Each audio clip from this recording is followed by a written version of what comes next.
Welcome to the muster room. I'm Joe Ryder. With me, as always, is Eric Potts. Except for when I was in Anchorage, Alaska. No, you were in Juneau. Juneau. Austin's is in Anchorage right now. That's right. And with us, Nikki Stonaker. Say that again. All right, let me do the I don't usually do the introduction. I'll do the intro. Siri's trying Ready? to get that You do the right. introduction. All right, welcome to another episode of the Muster Room. I'm Eric Potts. Joe Ryder is with me today. Austin's not with us. He is in Anchorage, Alaska, doing a comedy tour, thinking he could do better than I can do. We're coming to you live from the live on tape, from the Black Rifle Coffee Company's corporate ranch, which is an amazing place, to say the least. And we're talking to, today we're talking to Nikki Stonaker of the East Baton Rouge Sheriff's Department. Nikki, thanks for joining us on the Muster Room. Hey, thanks for having me, guys. You're with the East Baton Rouge Sheriff's Department. What led you into law enforcement? What age did you know that that's what you wanted to do? So it's kind of funny. Like when I was a kid, I watched Rescue 911 on TV, and so I was like, oh, I want to be a dispatcher. I always want to just be a dispatcher. And I was 24 when I applied and got hired on at the sheriff's office. And within 2 months, I got to work in dispatch, and it was. It was actually a miserable experience. Really? Yes. Not what you expected. It was not what I expected at all. What were you expecting, and then what was the reality? I think I was expecting, of course, watching TV, you're thinking that all these things, every single call is high volume. You're going to be helping people. And it actually was super taxing mentally, trying to, direct people with whatever was going on. Like one time I had a call, it was a rape that had just happened. And that whole situation was crazy. So it really was not what I expected. And the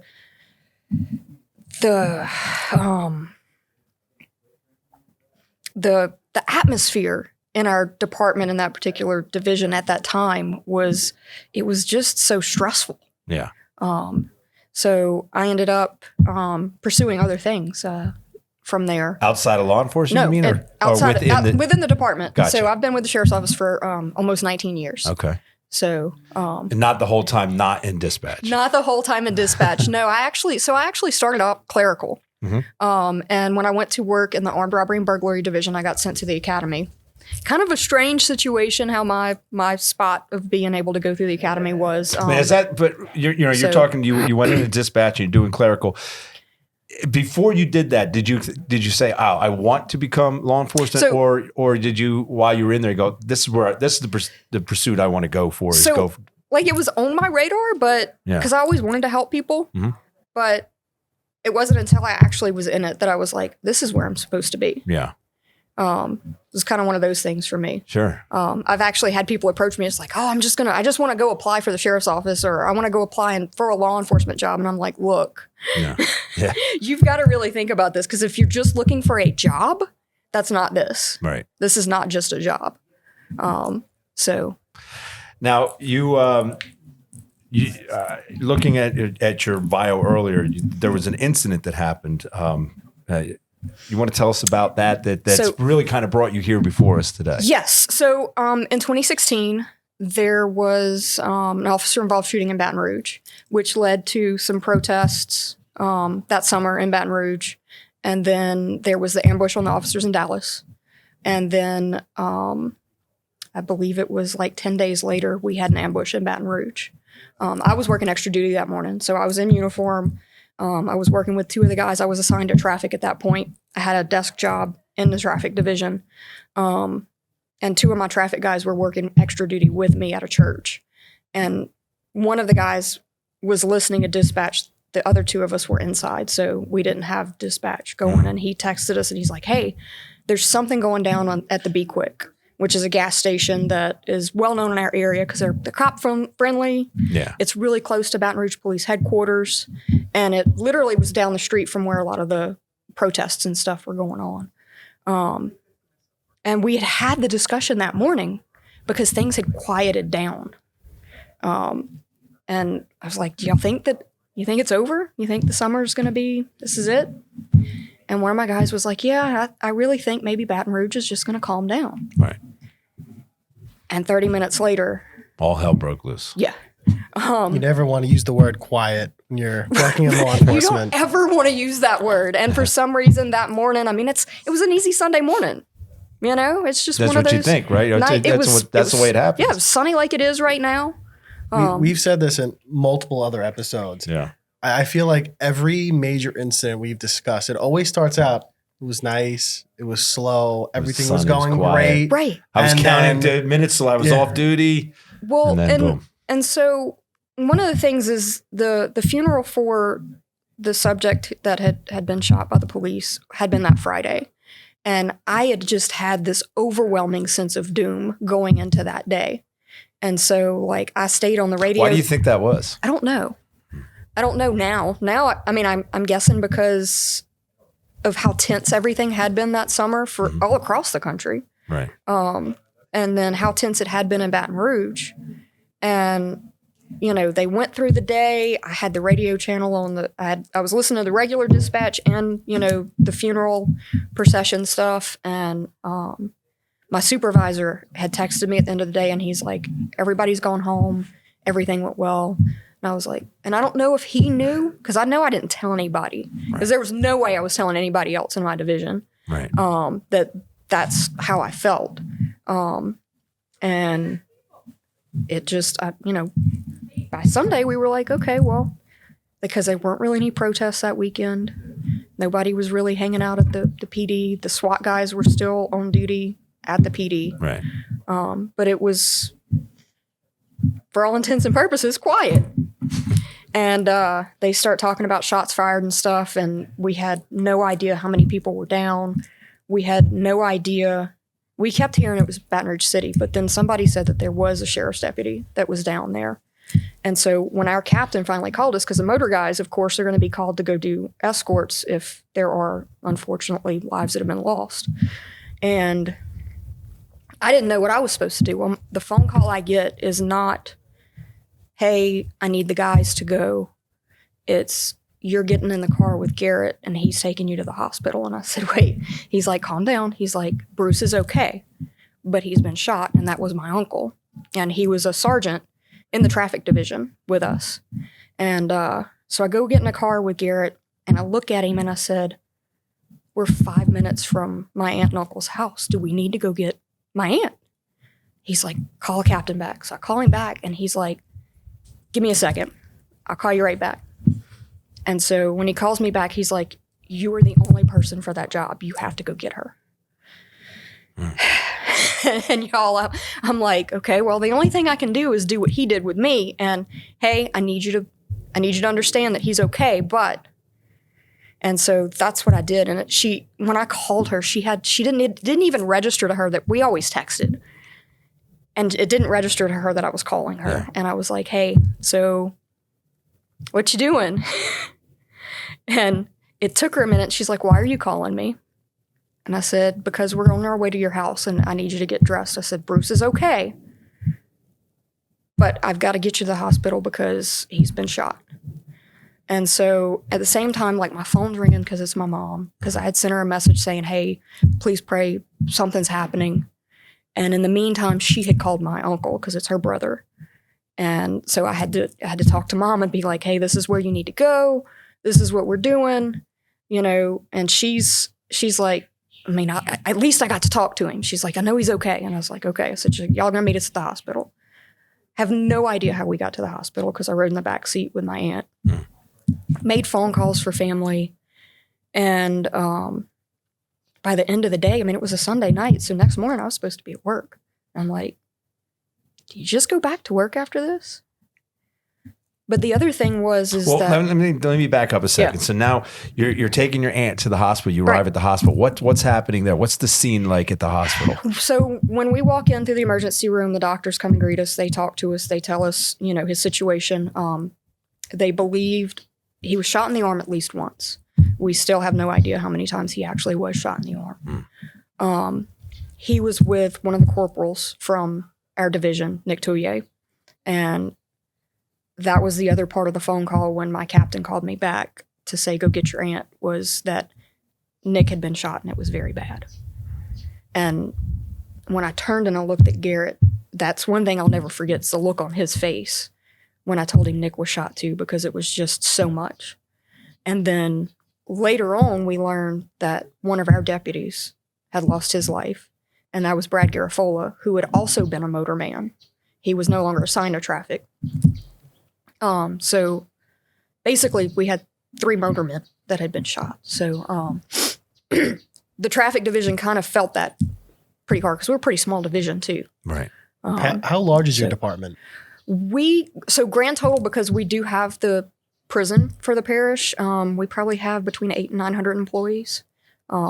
Patrol is, I think, averages around 100 to 120 deputies in it. So it's small enough that everybody kind of, if you don't know them directly, you know someone who knows them. You know someone who knows them. Correct. And for you, this isn't just family or police. Like, this is, you're dealing with this as the family member of someone who's been shot in the line of duty. Right. But you're also dealing with this as a police officer, and not just your Right. uncle, but your brother in blue has been shot. Right. So, like, when we walked back to where my uncle was, all the guys that met me were the guys that I worked with in armed robbery and burglary for 6 years. And that hit me. And all of their faces were solemn, and I'm hugging everybody. And I'm trying to be positive. How do you be positive in that moment? But I'm hugging everybody, and I go to see my uncle, and, that's good. But when they when they got us back before they took him into surgery, my parents had arrived. And looking back, and I've never asked them this question, but looking back, I have no idea what they thought when they walked in and they saw me wearing the same uniform that made my uncle a target. Can we stop 1 second? Yeah. All right. I'm not gonna, you're gonna have to edit this. I can't stop coughing. Do you need a cough drop? I just got a little tickle in my throat. And I don't want to keep coughing throughout the whole thing. All right, we can pick We have a that up. blooper reel. Would Yeah, you like a piece of gum? No, I'm Will good. that Thank you. help? Okay. Hang on. I let me think have it's a sip. gone now. All right, so where were we? You'll edit this. So. Do we need to go back to me wondering what my parents thought? Yeah. walking? Yeah. Okay. So if I'll pose the question to you. Okay. So when your parents got to the hospital, Yeah. and you're wearing the same uniform your uncle was when he got shot, Right. you represent the same police department. What do you think was going through your parents' mind? Were your parents law enforcement or have any connection with it? No, just my uncle. I had a great uncle that was law enforcement in Mississippi, but it was just he and I, really. So I can't imagine how my parents felt, because my mom's brother's on a stretcher, having been shot just simply because he was a police officer, and I'm standing there in the same uniform. And I don't know if I ever want to know the answer to that question. What happened at the incident where they were shot? What was going on? There was a lady that walked into the Be Quick. There were 2 city police officers, and the sheriff's deputy had just gotten off duty working extra duty with the gas station. And a lady walked in and said, "Hey, there's a guy with a long gun outside." Excuse me. And so the 3 of them, 2 went around back, 1 went around the other side to go see where he was, because the setup is like there's the gas station, there was a building over, car wash, a building over here, and then there's a beauty supply chain or something over here. And they go around, and it just, I think it was like maybe 8 to 10 minutes tops that he engaged all 3 of the guys that were originally on scene. My uncle and Nick had responded from a restaurant just up the street, and they pulled in just on the other side of the car wash. And the suspect had actually come back around, and that's where his rental car was parked, was on the other side of the car wash. And so then he engaged Nick and my uncle. And the result was that Nick died on the scene? Nick did not die on the scene. Nick did not die until May 5th of last year. Okay. Nick was shot in the head, the shoulder, and the abdomen. And initially they said that he was never going to be cognizant. The doctors in Baton Rouge were not confident that he was ever going to have any sense of awareness or anything like that. But when they moved him to Houston later that year, he actually was. I don't know if you guys know Nick's story at all. I'm not familiar with it. No. Yeah, Nick was moved to Houston, and he made really good progress for quite a while. He'd actually been able to say hello He could communicate with his head with a laser pointer at one point. But because of all his injuries and how badly he was hurt, he had so many surgeries. He ended up with lots of infections. Yeah. In and out of the hospital, and so we lost him last year. This, if I remember correctly, this is the same incident that Matt Gerald. Yes. So with the charity Law Enforcement Officers Weekend, we actually hosted his widow last year in Key Biscayne, and she's an absolutely amazing woman. Yes, I love Desha. She's sweet. She's the best, and she was on the podcast. We had her. She was on one of the previous podcasts. How is a city and as a department? I know you're East Baton Rouge. This was a multi-agency incident, Right. How do you, as a department, how do you move on and heal from, like, there's no moving on per se, but how does the healing process start? Like, was there critical incident stress management brought in for the officers involved in this? What did it look like afterwards? So we had never experienced this. So I don't want this to sound like a criticism of my department, because it's absolutely not, because I don't think anybody knew what they were doing. We experience this a lot of the incidents that departments haven't gone through this. And this is why we kind of want to exist, to kind of lay the groundwork and show, like, through other, maybe not wrongdoing from departments, but like they just didn't know what they were doing at the time. And maybe this can help guide other departments going through incidents, or leadership and the proper way of going through an incident. Right. So what it looked like for me going back to work Monday was that my uncle had another surgery scheduled that afternoon. So I actually worked most of that day, and then I got off and I went and got my parents and I brought them back to the hospital. But day 2 after the incident, I was left in the office completely by myself. And that was a strange feeling. And at that point, I didn't know how, like, I knew Nick was injured badly, but I had not gone to see him, and I didn't specifically know how bad it was. And from the day before, and when they did, the sheriff actually came and debriefed us that afternoon. Mm-hmm. They had several of the patrol units came by, and our traffic guys, and everybody was riding 2-man because they had Sheriff's Association because of all the protests and stuff. So we had sheriff's deputies from all over the state with our guys. But every time the administration or my captain got a phone call, it was Nick's gone. And I'd turn around and everybody's gone out of the office and I'm sitting there by myself. And I'm like, so what do I do now? Who am I supposed to talk to? And then I'm constantly getting text messages from coworkers going, is Nick really gone? And I'm like, no. Because that's all I could say is no.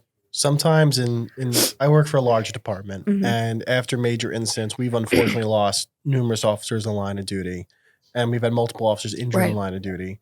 And sometimes the misinformation spreads. It's hard. It spreads like wildfire. It does.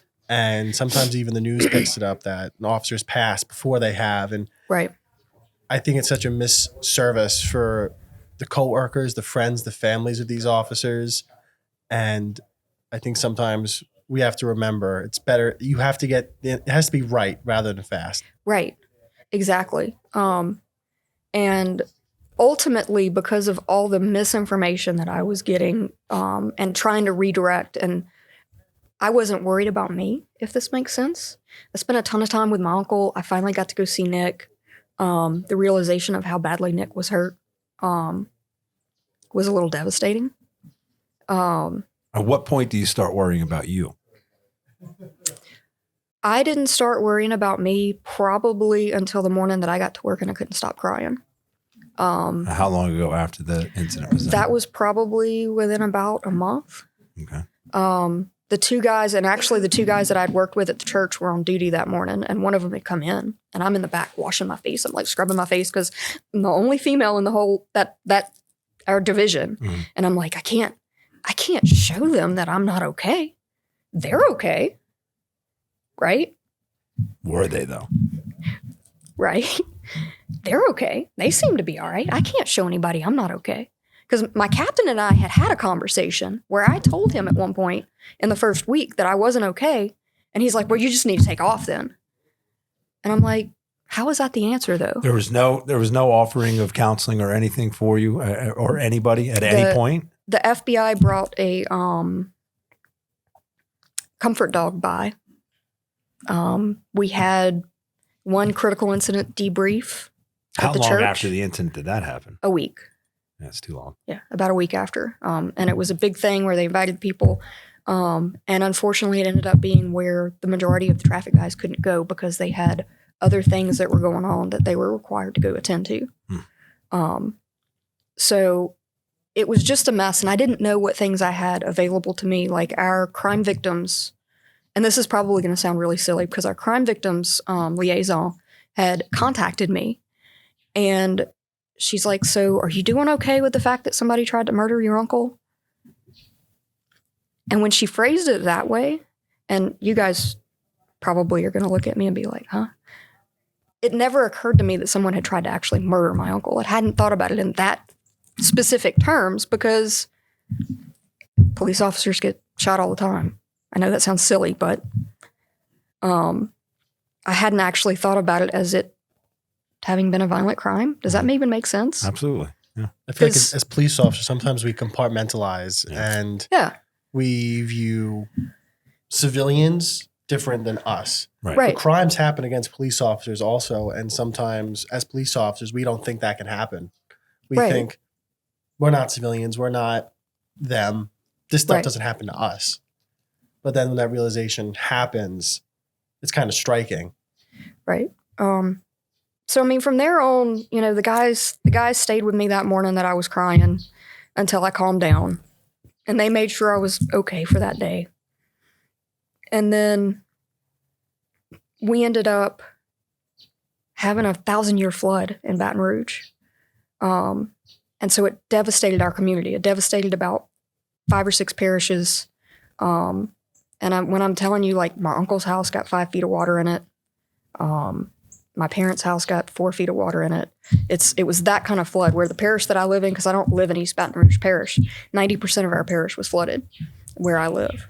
And I was in the 10% that didn't.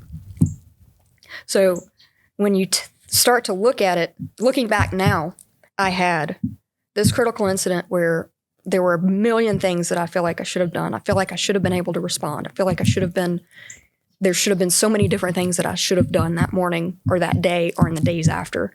And I never felt like anything that I did was enough to help fix what had happened. So now you're starting to place blame on yourself. Correct. And then when you come to having this huge flood, then I'm like, how am I supposed to help everybody who's lost their houses? Especially like my aunt and uncle. My uncle's still on pain meds. He's got all kinds of stuff going on with his surgeries that he's had for his arm. You know, my parents are older, so I'm trying to help them. Don't know where they're going to be living. It just was a lot. And so I just had to keep moving. There was no time for me to go, oh, hey, I need to take care of me. Right. It just didn't happen. And then the following March, we had another officer killed in the line of duty, another sheriff's deputy. And I wasn't extremely close to him, but, you know, we were friends. We knew each other in passing, kind of person that we'd talk when we saw each other, but we didn't hang out. And I remember the night that we all went and, for lack of a better term, celebrated his life and remembered him. There were a bunch of us that went and met a local bar and partook in celebrating and remembering him. And I got back home that night and I punched a hole in my wall. And one of my buddies from Baton Rouge PD, about a month later, called me and was like, hey, we need to talk. I'm like, you mean we need to talk? So we go and have coffee, and he's like, so there's some people worried about you. I'm like, now, is it manifesting itself in a lot of anger? Not just punching the wall, but is there other incidents that you can remember that you go, wow, that's unlike me. I would have never done that otherwise. So in the process too, some of my relationships changed with people. I had some people I was extremely close to that just weren't there anymore. And these are people that were in my department that I considered like some of my best friends. But I don't remember a whole lot of anger. There were mornings I'd cry on the way to work and just be like, okay, I'm done, and get to work and do work.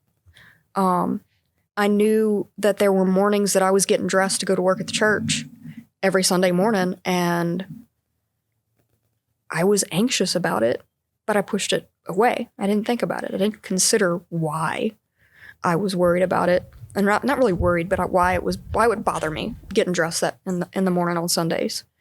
But anger, no. Not initially. It took me 2 years to get angry. Is there any self-medication going on? Yes. A little bit through then, and it started getting worse probably in 2018 into 2019. I did get involved with a different nonprofit that raises money for fallen officers and their families and injured officers. And I was running races because in 2017 they sponsored Nick. And so we raised, I think, $25,000 or $30,000 to help them get a handicap van for his family. And then I stayed involved with them, but some things happened and I ended up kind of removing myself from that situation. And I had some friends that were in that group, though, that had worked with OEW. And unbeknownst to me, in 2017, one of the people that I just mentioned that was one of my best friends that didn't show up for me anymore had shown up at one of the rucks that OEW had done in the capital cities. And he showed up in Baton Rouge to do the one that OEW did there. And he spoke about our ambush. And that was part of the catalyst for OEW helping law enforcement, because they didn't start helping law enforcement officially until the beginning of 2018. And so I got involved with OEW and as just a community ambassador. I wanted to go and, be able to help people that, needed to be, as our mission, honor, empower, and motivate. I want to be able to go help people do stuff like that. And I thought that would help me heal. And it actually did, but not in the way that I thought it did. But in 2019, I remember working out at a gym and we were doing wall balls. And I took the ball because I couldn't breathe anymore. I took the ball and I put it up against the wall and I just wanted to push it through the wall. Because everything, I think Nick was back in the hospital and everything just all of a sudden converged on me. And this was almost exactly 3 years after, because it was July. It was July of 2019. And I was angry. I was so angry. And I'd done counseling. I got a wonderful counselor. And she and I had finally gotten to a point where I was like, okay, I'm good. And then I don't know what changed. I don't have any idea. There's no rhyme or reason as to why all of a sudden I was angry, other than every time I would open Facebook, there's updates from Nick's dad. And all I wanted was for my friend to be back.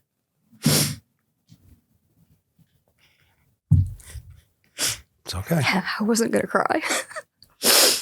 I just wanted my friend back. I just wanted the early morning text messages of him on the way to the office to get his motorcycle saying, hey, do you want a cup of coffee? Or if I texted him and told him I was having a bad day, that I was having a migraine, oh, I'm going to go get you some French fries and a Coke. I'll be right there. As soon as McDonald's will drop some fries, I'll come. What are you getting angry at this time? Are you getting angry? I understand the situation you're angry, but are you angry at the perp? Are you angry at yourself for somehow thinking that you didn't do enough again? Or were you angry at Nick? I was angry at everybody, everything. And I started waking up and asking God every single morning, why do we have to keep doing this? Why? Why are we still doing this? Like, why are you waking me up? Because I don't feel purpose anymore.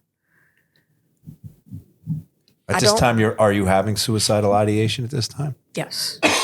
I didn't want to didn't want to exist anymore. And I didn't understand why. I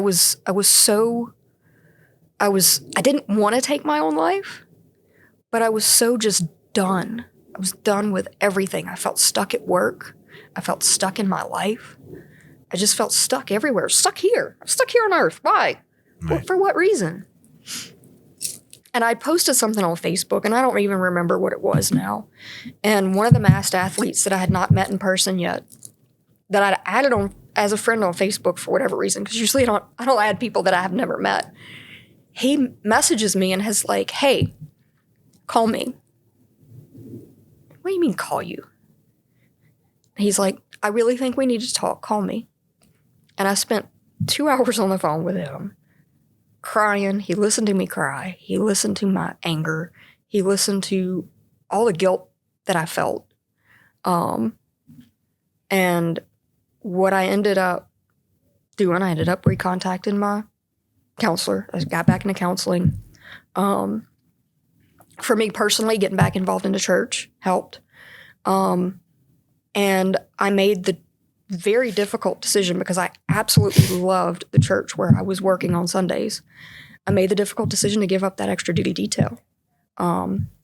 We had someone come and speak to us about a year before from under the shield. And I had called and I talked to her. And she's like, Nikki, she's like, two things. She's like, you're stuck in the office where every single day you were constantly hyper aware of what was going on, of people running in and out because Nick might be gone soon.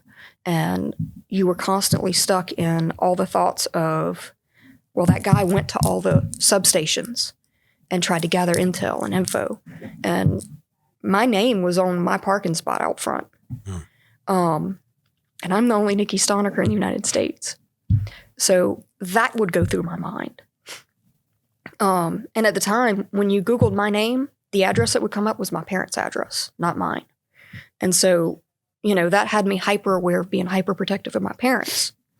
And all these things just added up until then. And so she was like, you know, you need to figure out how to do something else at work. And she said, and you need to stop going and being in uniform at the church. Right. And I was like, no. And so I did. I did give it up. And I actually started teaching the preschool kids at church, shockingly. Yeah.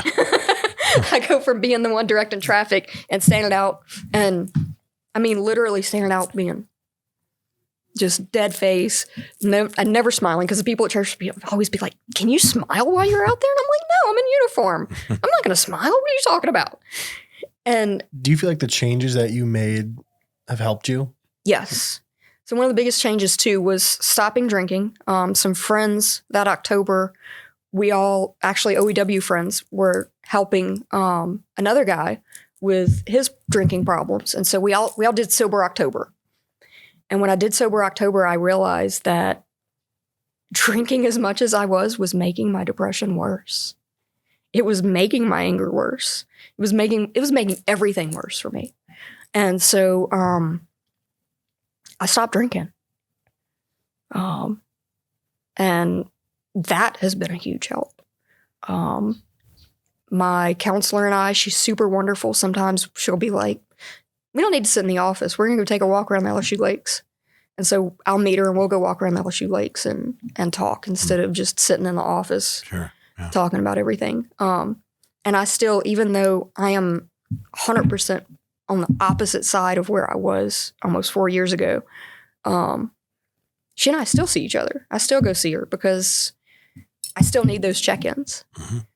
You know, healing never ends because, for instance, I transferred out of the traffic division finally this past December. I am now a DARE officer. Oh, nice. Yeah, I'm super excited about that. And I taught DARE for 5 years. It's a lot of fun. Did you? It's a lot of fun. It's been so much fun so far. This is my first semester. It's a little trying, but it's also really fun. Coyotes are very loud here at the ranch. really are. Like, hang on. There's a whole bunch of them up there. We've been hearing them since we got here. Yeah. So somebody who's going through this situation that you went through, what advice would you have for somebody out there that's listening? We, as you may or may not be aware, we try to make these almost like a critical incident stress management session for other officers, other military personnel, other first responders who may be going through the same thing and don't have anywhere to turn. They may listen to this and go, "Oh my God, I'm feeling the same exact way she was feeling." Right. What advice would you give them? There are people that are going to listen to you. There are people that are going to understand. They're not going to judge you and go, because I mean, it's such a big misconception that as a whole in law enforcement, it's weak for us to ask for help. Yeah.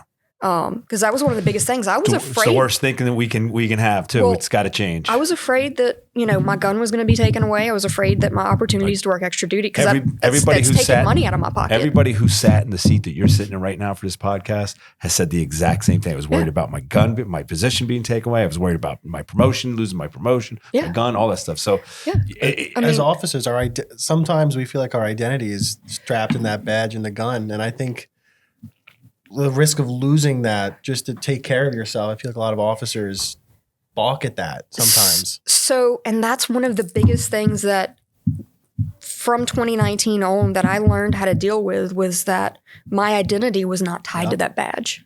And it was such a hard thing to come to terms with because, I'm Deputy Nikki Stonaker. Oh, people meet me and stuff and they're like, "What do you do for work?" And then people are like, "Nikki's a cop. Nikki's a cop."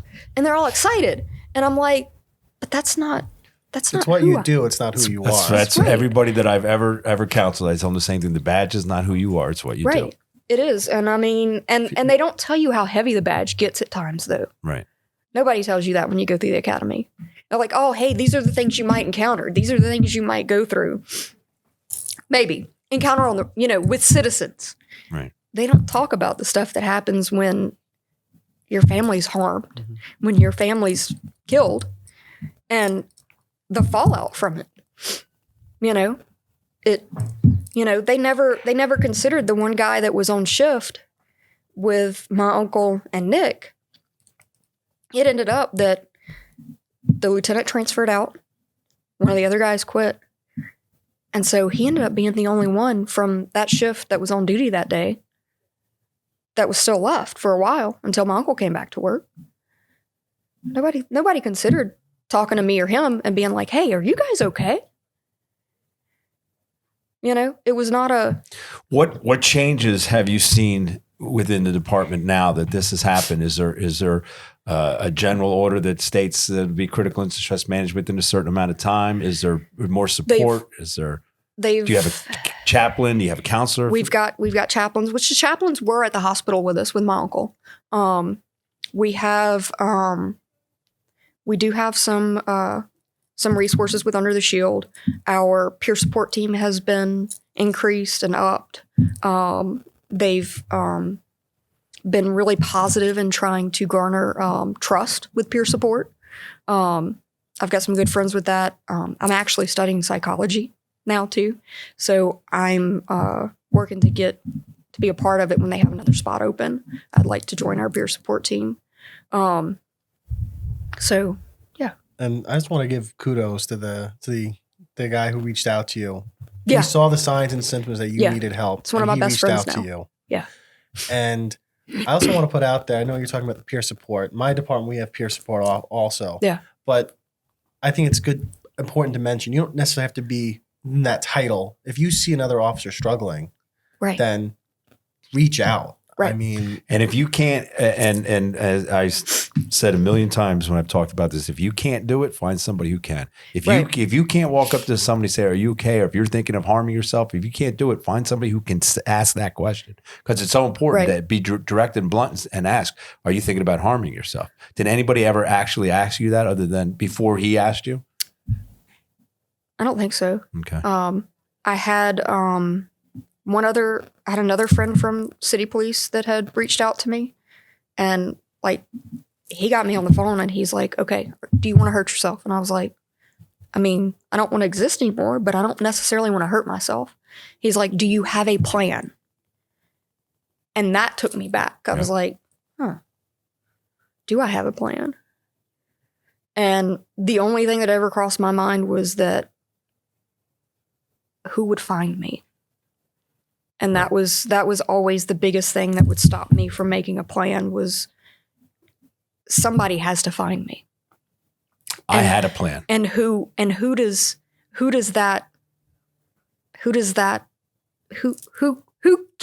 that? Right. Because that's a heavy thing. I'm like, who am I giving trauma to? Right. And I know that's not always the best way that people end up being able to get out of that. But for me, that was because I kept thinking of, I don't want anybody to feel the way that I feel right now. No, that's not actually, because that's how I thought too. I had a plan. I didn't pull the trigger because I didn't want my kids to find me. So my plan was to make it look like an accident, step out in front of a truck in the highway. So I had a plan, and I understand where you're coming from. It's just by divine intervention that I got the help I needed. But I think that's actually probably a prevalent thinking is, who's going to find me and what am I going to do? Let me do it a different way. Right. Or a different area. That's why a lot of police officers take their lives in the parking lots of their police departments. That happens a lot, especially in New Jersey. It happens a lot. In my agency, we just had someone, thankfully, he didn't end up killing himself, but he shot himself in the locker room. Oh, gosh. I just want to put it out there again. If you see someone, anyone listening to this or watching this, if you know or you think someone's going through something, it takes a minute. It takes a couple seconds. Reach out to them. See if they're okay. Because it doesn't even matter if you're best friends with them. Even if you tangentially know them, just the thought that someone is reaching out to them could make or break. Exactly. And if you are thinking about harming yourself, hold on for one more minute, one more second, and talk to somebody. Right. Talk to somebody. Yeah. All right, Nikki, this was, we really appreciate you coming on and talking to us about this. And, God bless you. And thanks so much for sharing your story. Thanks, guys. Thank you. Thank you so much. Thank you. It's good meeting y'all. You too.